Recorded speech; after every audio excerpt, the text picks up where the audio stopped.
Chapter 33. Terry and the twins stood over him while he packed. They hurried him along. They impounded his phone and his holopod, as well as his terminal, the twins sealing them up in a crate and carrying them off. "You'll have them back once Markov's taken a look at them," said Terry. "Except for the phone. Can't I at least call Field and tell him I won't be in?" "No." "I need some time to wrap up my affairs." "No." "What about my family? They'll be worried." "You're stalling," said Terry. "None of that other stuff's important. What's important is doing the job and doing it right. You keep stalling, I'll give Mr. Markov a call, and we'll see how badly he wants you along." "And then what? You'll kill me, like you did Hammond?" Terry winced. "I resent the implication," he said. "I saw him die, sure, but I didn't have anything to do with it." "Then it was Tim and Tom?" "Not them either," said Terry. He looked at Altman in a way that made the latter realize he was genuinely confused and strangely vulnerable. "What happened?" he said. "We were just trying to question him and he flipped out," said Terry. "I've never seen anything quite like it. One moment he was running, and next he was trying to kill us." He showed Altman an angry, awkward scar on his hand. "We didn't even have any weapons. Tanner just sent us there to talk to him." He rubbed his eyes with his knuckles. And then suddenly he took his knife and cut his own throat. Never seen anyone cut quite that deep so quickly. Been dreaming about it ever since. Abruptly he straightened up, his face becoming closed again. "I don't mind being blamed for what I've done, but don't blame me for what I haven't. Come on, get moving." They walked quickly to the Dredger Corp building, Terry holding him on his arm and hurrying him along. A few people looked at him curiously in the streets, but most just ignored them or deliberately looked the other way. The building now had a security fence around it, made of welded wire mesh. The building itself had been razed to the ground and was in the process of being replaced by a structure formed of interlocking concrete and steel pads, more like a fortress than a corporate building. "Some changes are being made," said Altman. Terry nodded. "Don't you know the half of it?" He led him around behind the construction to a concrete pad. On it was a helicopter, blades already spinning. They hurried to it, and Altman clambered aboard. Ada was there, her face taut, drawn. He sat down next to her and she clung to him. She isn't usually like that, he thought. She must be terrified. Almost immediately the helicopter took off. "I've been worried about you," he said, having to shout to be heard over the noise. "I thought they might have done something to you." "I was worried about you too," she said. "Are you okay?" He offered her a feeble smile. "No permanent damage." "Michael, do you know where we're going?"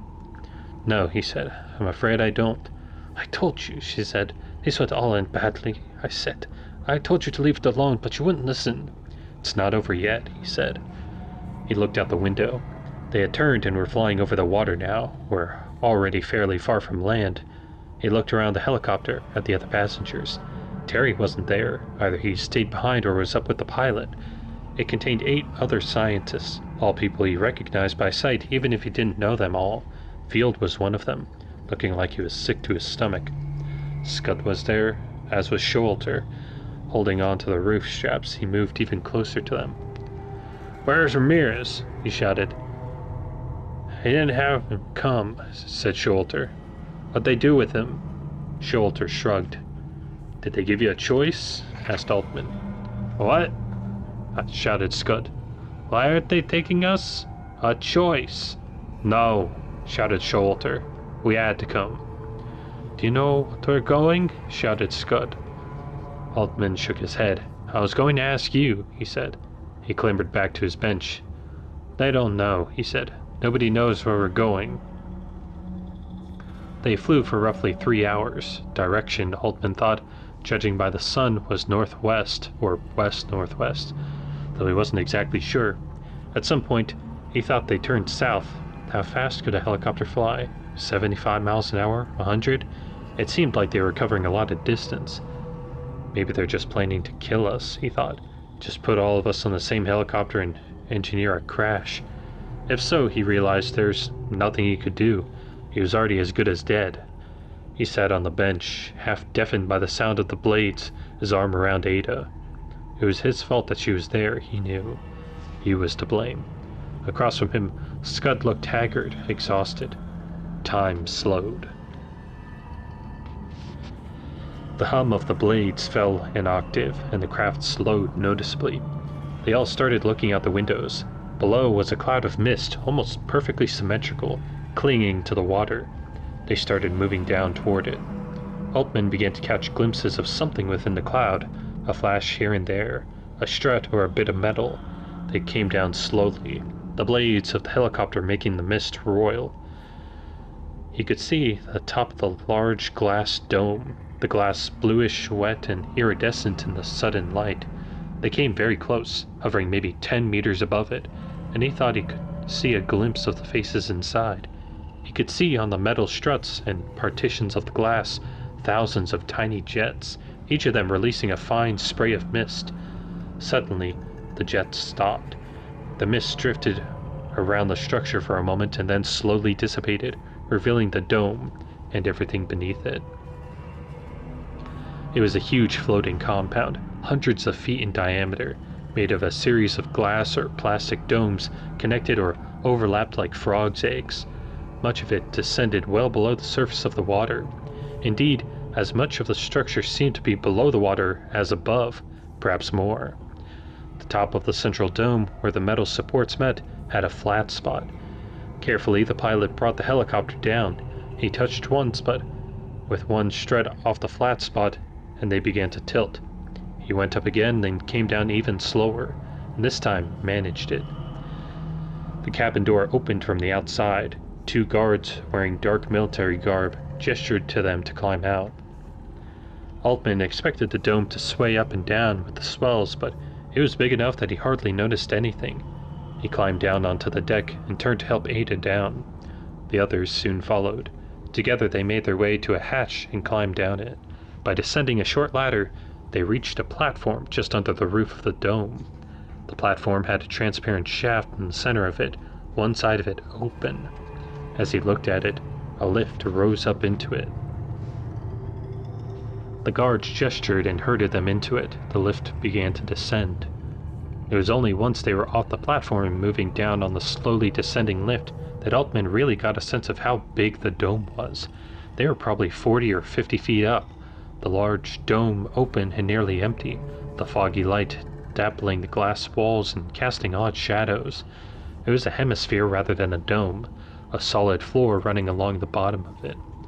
Whether there was another reversed hemisphere below, there was no way to tell from here.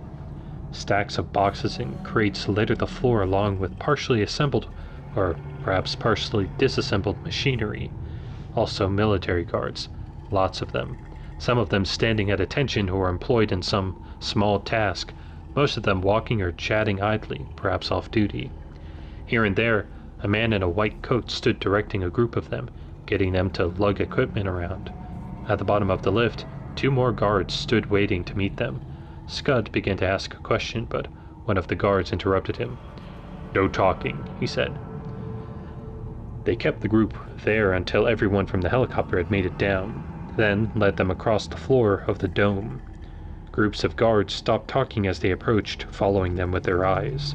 Above, Altman heard the sound of the helicopter taking off again.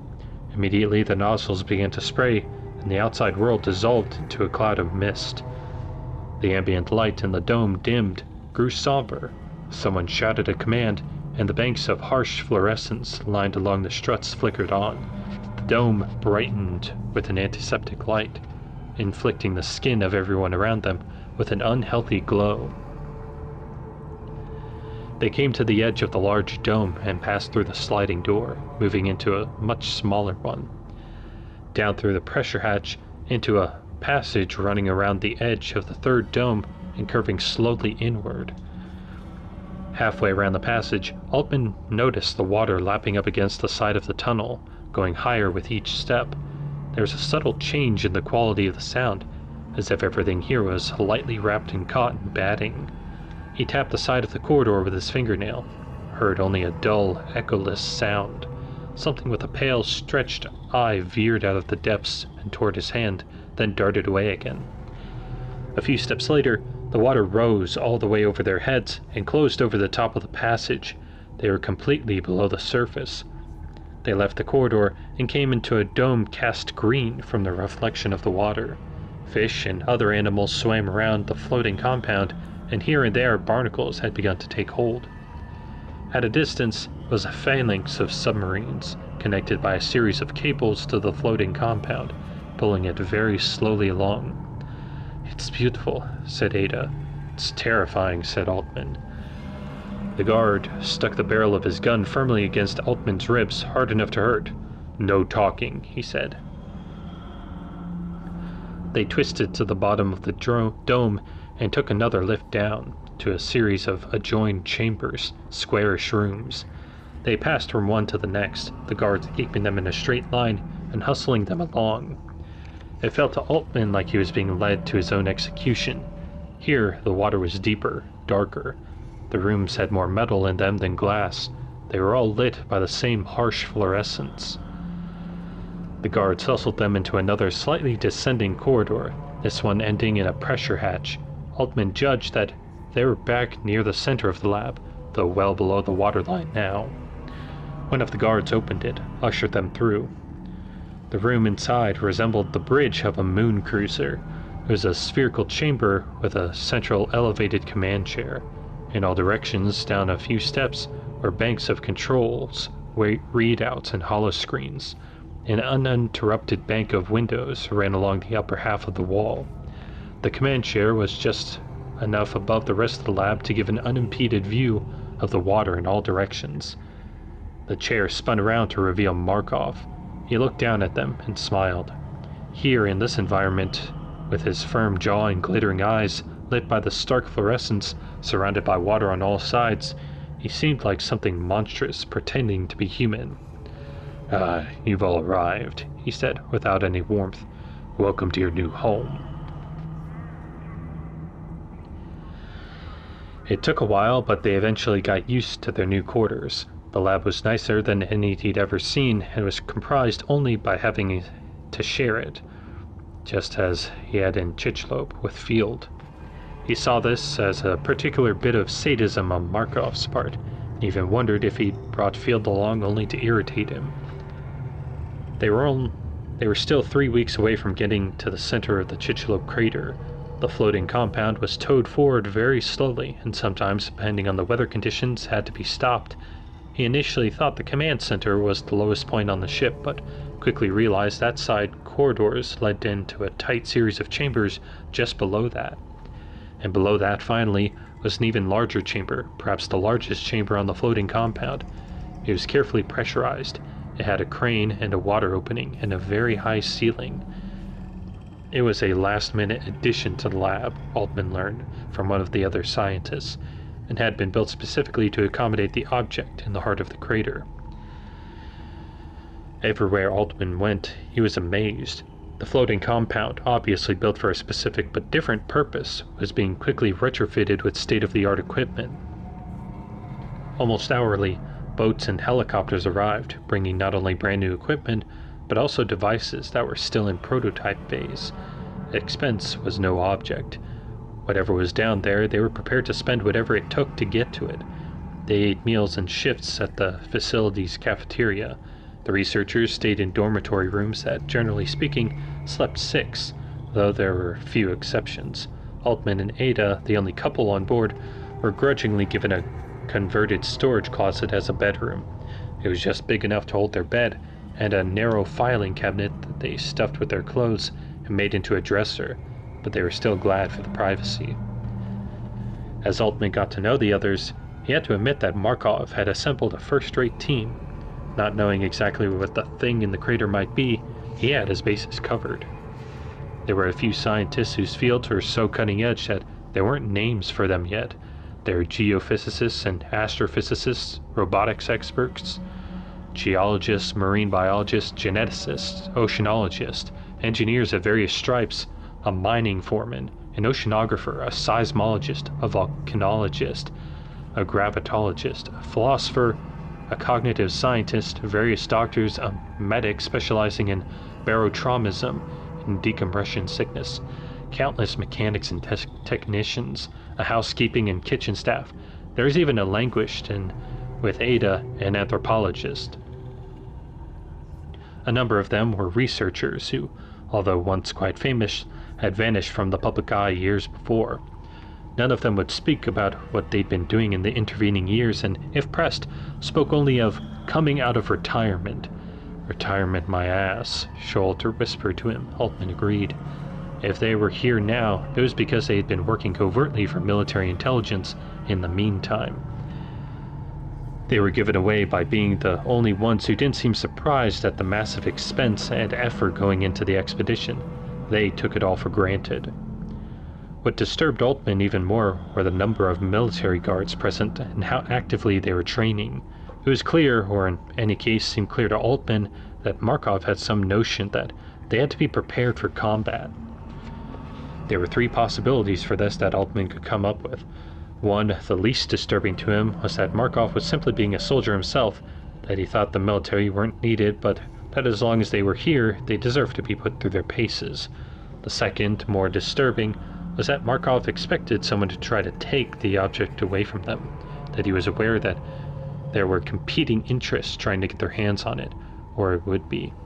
The third and worst of all was perhaps Markov was expecting the object to fight back, which made Altman realize something he could have realized, should have realized, a long time before. Without having an altogether clear idea of what it was, Markov thought of the object as the center of the crater, as a weapon. Maybe he wasn't intending the extraction for the betterment of mankind or the advancement of science after all. Altman talked it over with Ada, told her his suspicions. "Does that surprise you?" she asked. "Markov's ruthless. He thinks of everything as a potential weapon, even people. He's a dangerous man." He quickly found that a lot of places were out of bounds to him. There were certain areas, certain sets of laboratories both below and above the waterline that his keycard did not grant him access to. Sometimes he could get in following on the heel of a careless scientist or guard, but he was never allowed to remain long enough to get a good sense of what was happening. Other rooms were even more off-limits, protected by round-the-clock guards. Field was in one of these, but when Altman asked him about it, he got nowhere. Less because Field was suspicious than because Field didn't see enough of the big picture to understand what was actually going on. After just a few days, he started to notice he was being watched. It began as just a vague feeling, but grew stronger. He thought at first it was just paranoia, until Showalter noticed it as well. The guards regarded him in a different way than they did many of the other researchers, and whenever he'd spent some time alone in one of the corridors, often just to gather his thoughts, a guard suddenly showed up. Several of the technicians seemed to be paying him special attention. One man in particular, a man who always wore the same rumpled coverall, seemed always to be lingering just behind him. "What should I do?" he asked Ada. "What can you do?" she said. "If they want to watch you, they can watch you. There's nothing you can do about it.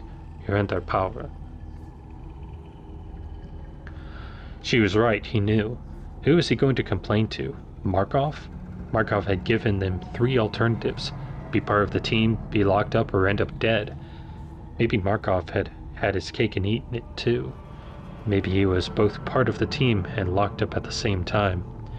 The floating compound made a good prison. It was a better alternative than being dead.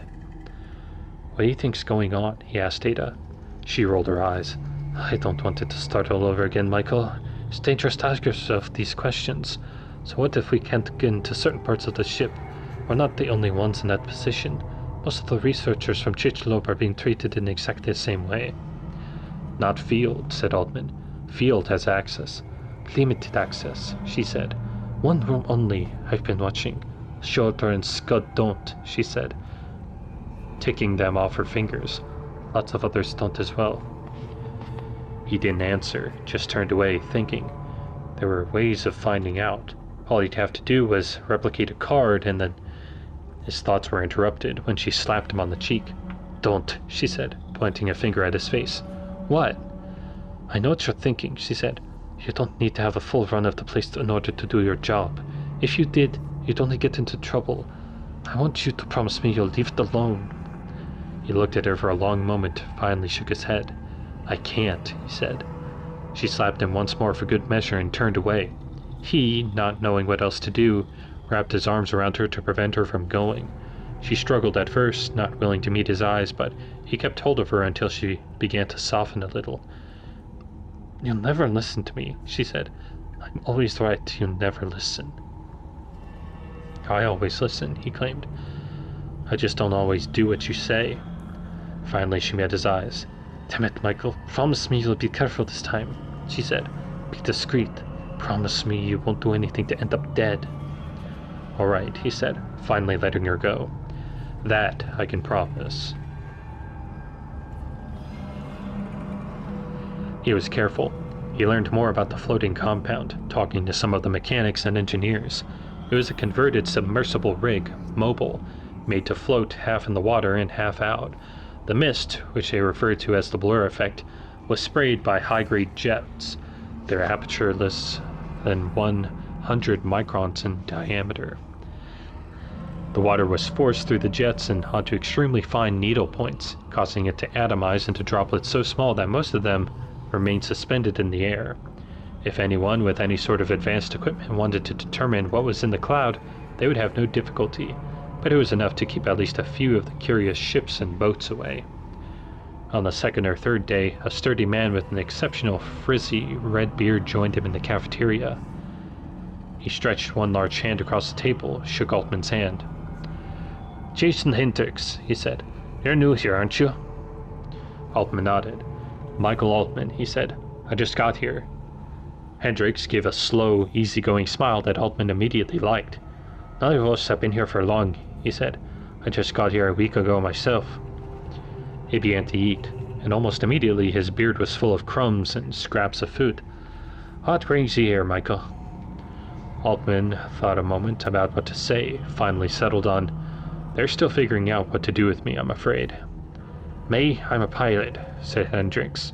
He rubbed his hands through his beard to work the crumbs out and wiped his palms on his shirt. "Submarines mostly. Was trained by the Navy to pilot a mid-sized sub. Also did some work with submersibles for a construction firm." "You must enjoy it," said Altman. "I like it well enough," said Hendricks. "Also spent some time in a small one-man affair working for treasure hunters in the Caribbean. Had to reconsider that line of work when I realized the treasure they had been looking for was sunk in boat full of heroin." "Probably a good decision," said Altman. "Probably," said Hendricks, his eyes crinkling up warmly as he smiled. "Though maybe if I'd stuck to it, I'd be rich by now. Either that or very high. You think I'm going to have some same ethical dilemma with this job?" They met the next day at the same table, then next, and soon Altman had come to think of Hendricks as a friend, as someone he could trust. After a few days, Hendricks told him more about what he was doing, that he was to be on a two-man team working with a bathscape. He'd had a little enough experience with bathscapes, but wasn't worried. There was still plenty of time before they arrived. "I'm slated to co-pilot with some deep-sea explorer guy named Edgar Mosby," he told Altman. "Man is in his late 60s and has skin that looks like it's about to be cured. Drinks like a fish, not much of a pilot as far as I'm concerned. Claims to be the descendant of Robert Mosby." "Who?" said Altman. Hendricks shrugged. "Don't ask me," he said. "Chumbrit hydrographer and naval officer. He brings it up any chance he gets." Moresby had no interest in going out on Hendricks' practice runs, claiming he could pilot a bathscape drunken in his sleep. "Often I had," he had told Hendricks. No better way of getting the job done if you ask me." But as long as he had the choice, he preferred to do his drinking in the privacy of his own berth. "That leaves me in a dilemma," said Hendricks. "I can't go out alone. What if something goes wrong?" Altman waited a few moments so as to not appear too eager before answering. "I'll go with you," he said, trying to sound casual. "Would you?" said Hendricks, and gave Altman a warm smile. "That'd be a big help."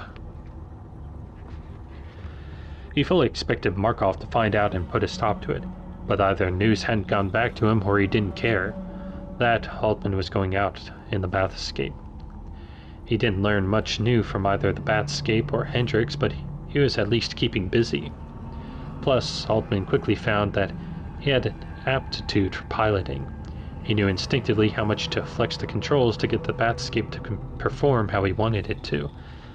When he asked to drive to a certain depth or rise to a certain level, he could let it in just enough water or release by feeling just enough pellets to do it smoothly and precisely. He found it curiously satisfying and gratifying in a way that geophysics never had been. "We should be piloting instead of me," said Hendricks one day. "Yeah, right," said Altman. I don't think Markov would ever agree to it. But surprisingly enough, when Hendricks asked Markov, he did agree. It'd be good to have a backup pilot, Markov claimed, in any case anything went wrong. But that was not to say that Altman was off the hook for all his other tasks. He'd still be expected to follow any instructions that the lead researchers gave him, and to continue to take his geophysical readings. It was just that now he might sometimes be asked to take these readings below the water, from within the bathscape.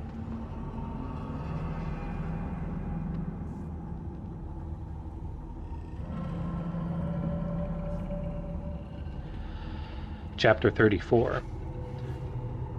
They were still 6 or 7 days away from the center of the crater when Markov decided without warning to put the bathscape through deep water tests. Hendricks and Moresby were to be carried by a freighter 30 miles or so ahead of the facility.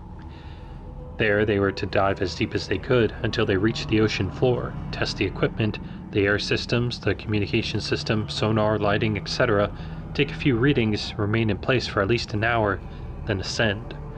2 submarines were to go along and stand by in case assistance was required. Hendricks showed up at Altman's door shortly before he was scheduled to leave. He looked nervous.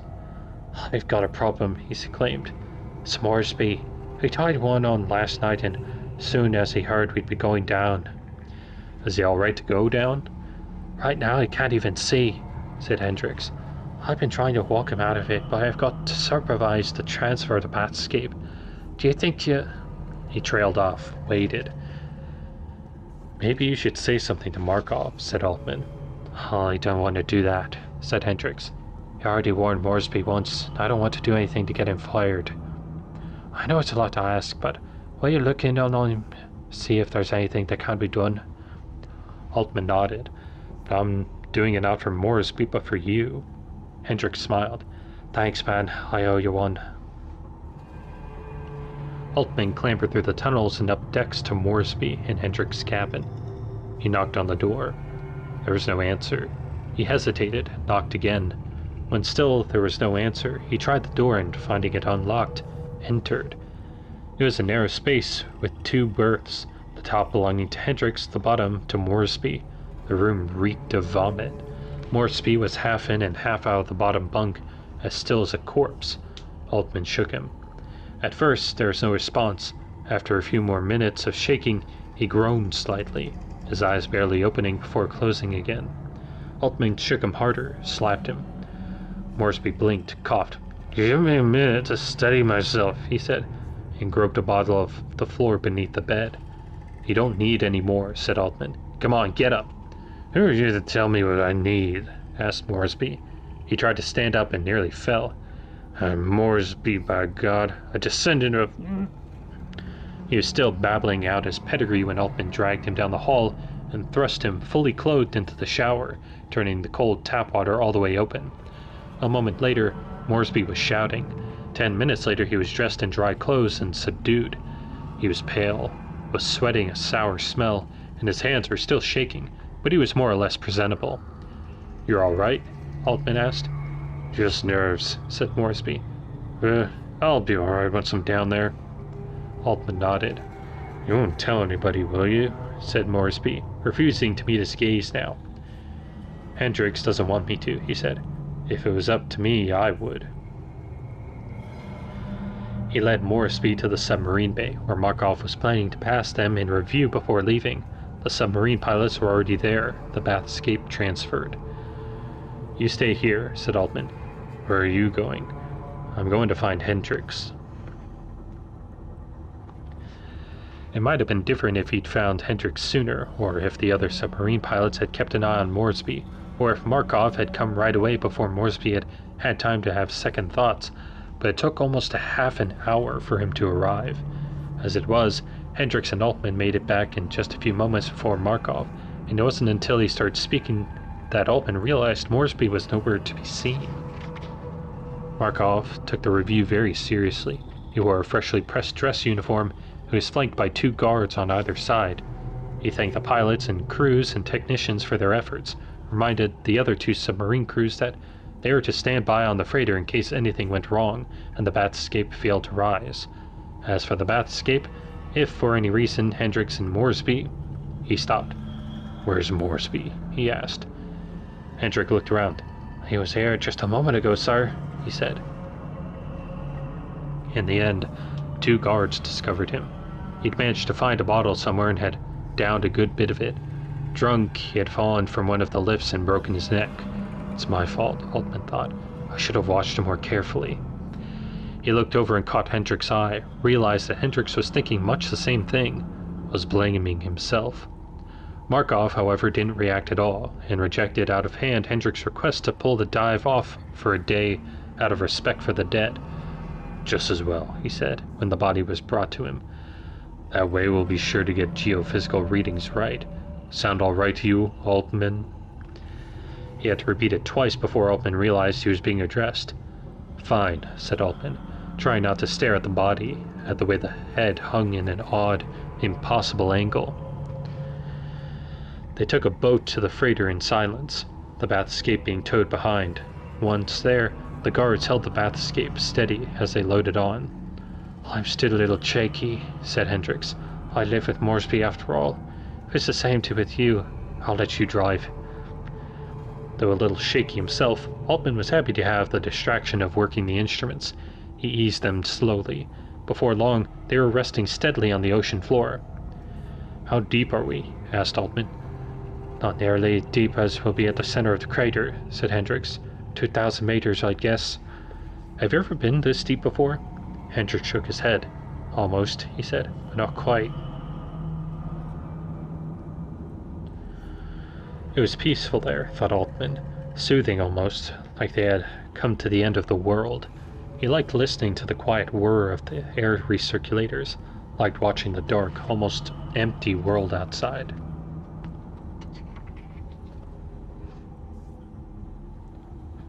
Chapter 35. A week later they arrived and everybody was eager to get to work. They started by taking readings from the surface, from a launch that rose and fell with the swell of the waves. Field was with him at first, taking readings of his own and double-checking Altman's, though he became greener and greener as the afternoon went on. He spent the last hour of the day hanging over the launch side, retching. By the next morning, a groaning, vomit-flecked Field had been shipped back to the floating compound, and it was just Hendricks and Altman. They brought the bathscape down 1,000 meters and took their readings, waiting for confirmation from Markov to descend farther. When it came, they went down to 2,000 meters and repeated the process. "Seems straightforward," said Altman. Hendricks shrugged. "More or less," he said. "Only problem is that down this deep, communication gets erratic. It's hard to know if they'll receive the data we're sending." "We might be cut off?" asked Altman. "It comes and goes," said Hendricks. "Really nothing to worry about as long as there's nothing goes wrong." Through the front observation porthole, Altman thought he could see pinpricks of light from the excavation below, from the robotic diggers, but it was too far away to make anything out. "We could go down to 3,000 meters, take readings, then come back up," said Altman. "We've got more than enough air for it." "You're the boss. Up to you." Hendricks said, "Have you heard the stories about the other bathscape?"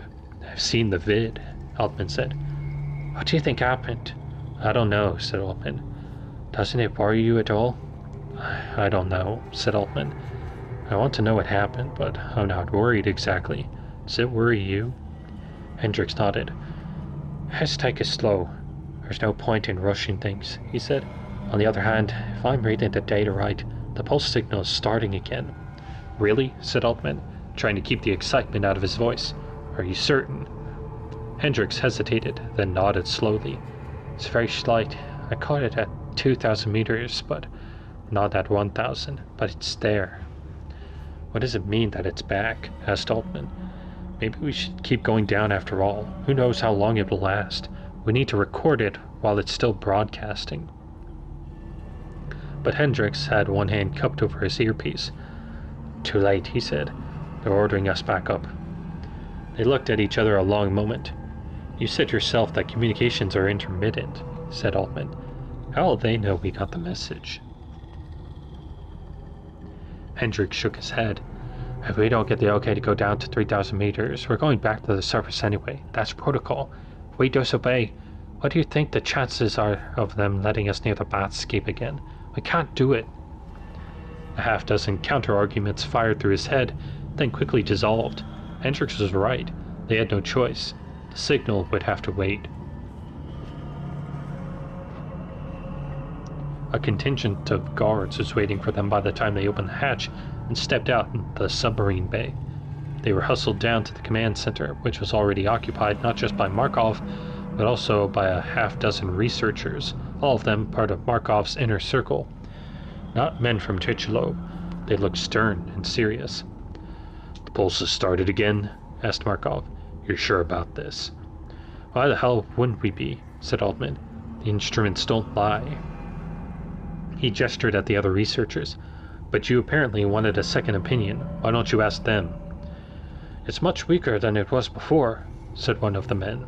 "We noticed," said Altman. "Maybe it's not the same signal after all," said another. "Maybe it's static and feedback from the Morovs and robotic units that are handling the excavation." "It's barely possible," said Altman. "But not at all likely. It's the same signal." "Did you feel anything unusual? Sense anything strange?" asked Markov. Altman shook his head. "No," he said. "What about you, Hendricks?" "I don't know, sir," said Hendricks. "You don't know?" "When I reached 2,000 meters, I started to feel this strange. It felt like a premonition or something." "Stevens," said Markov, and one of the researchers came forward. He was distinguished looking, but had a relaxed, kind face. "Take Hendricks and work up a full psychological profile. If you get any sense of a problem, you're authorized to take him off duty. If he looks lying to you, we'll have both of them in the bathscape first thing tomorrow." That night, Altman's dreams began again. He woke up drenched in sweat in the middle of the night and found he could not move.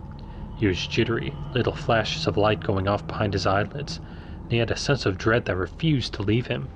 It took a long time for him to become aware when he wasn't looking back at his house in Chicxulub, but when he did, the imagined shape of the room around him became amorphous and vague.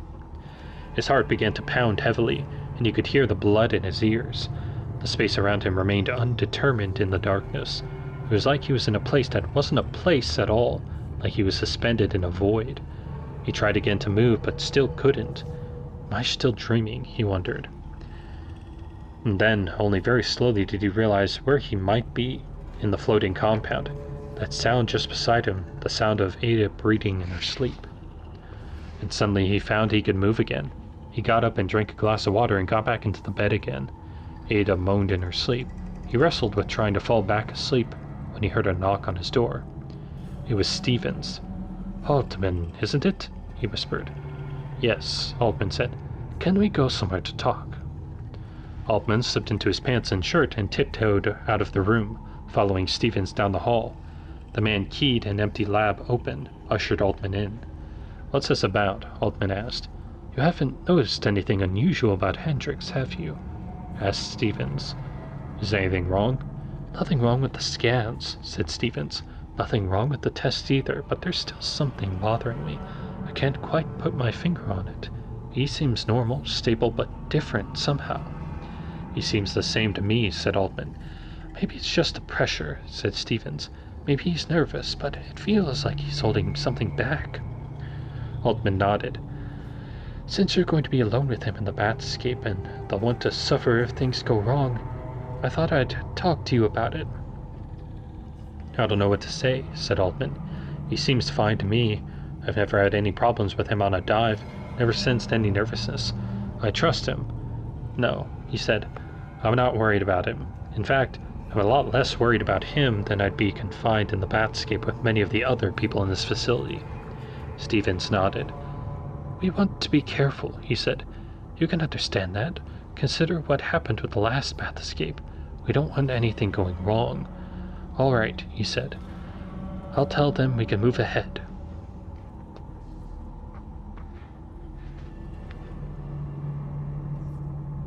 Thank you. That was part 7 of Dead Space Martyr. Thank you for listening, and good night.